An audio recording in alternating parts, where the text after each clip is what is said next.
La forêt de la Sainte-Baume est un patrimoine naturel exceptionnel par la grande variété des espèces qu'elle contient.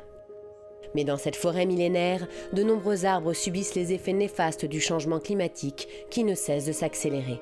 Le hêtre, par exemple, pourrait être amené à disparaître d'une grande partie de l'Hexagone.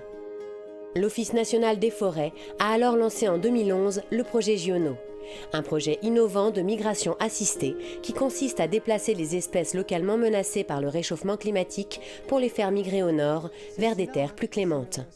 On avait des ressources génétiques très importantes dans ces zones et on a voulu les préserver. Donc nous avons sélectionné des forêts dans lesquelles nous avons récolté des graines.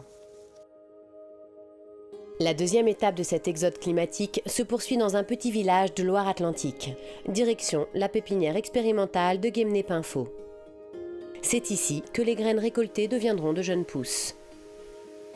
Nous entamons la dernière étape de ce périple. C'est à Verdun que ces jeunes pousses seront plantées.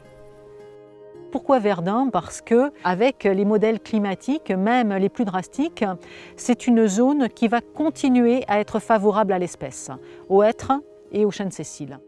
En déplaçant les hêtres de la Sainte-Baume vers le nord, l'objectif est donc de voir si dans 70 ans, ces arbres résistants se seront suffisamment reproduits avec les arbres naturellement présents à Verdun. Si tel est bien le cas, ces derniers pourront à leur tour faire face à l'augmentation des températures.